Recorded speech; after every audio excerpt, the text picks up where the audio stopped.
It's one thing for a person to harm themselves with their addiction, but what happens when they pass that addiction on to an innocent child?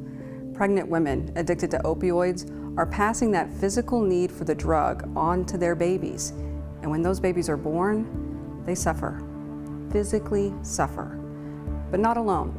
Meet one woman who is doing everything that she can to help these babies heal from addiction in just the first few weeks of their lives. You're gonna be okay.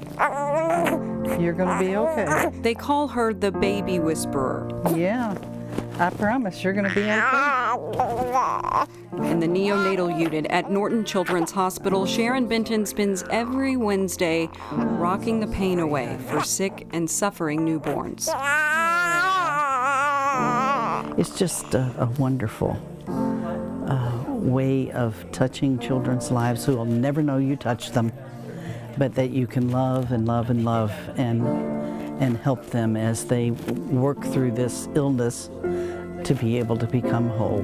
In some cases, that illness is withdrawal. And we have seen an explosion in our babies who are going through what we call neonatal abstinence syndrome or withdrawal from even just 10 years ago. Dr. Seth Schultz, a neonatologist and associate professor of pediatrics at U of L, says last year in Kentucky, more than 1,000 babies were born addicted to opioids, 10 to 20 each month at Norton Children's Hospital. Much like their mothers, these newborns find themselves in severe withdrawal without the fix they're accustomed to in the womb. Babies can have a wide variety of different symptoms. A lot depends on the medication or the drug that mom was using. But they can have problems with their sleep cycle. They can be very irritable. They can have feeding difficulties and GI difficulties. And then babies can get really sick. So they can have problems with their breathing and even things like seizures that need to be cared for. And the troubles don't end after withdrawal is over. Many will remain at a high risk for addiction into adulthood.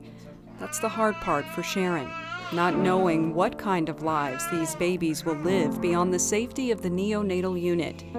Even still, Sharon says she does not hold any mother responsible for her child's withdrawal. More feeling sorry for mothers and what they're missing out on in terms of their babies being so young, and they're probably at a point or a stage in their life where they can't really love or care as much as they would like to or can because of the addiction.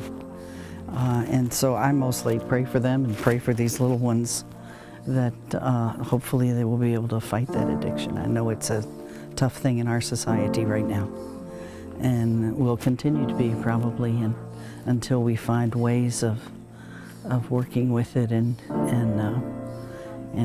curing it maybe, or doing something.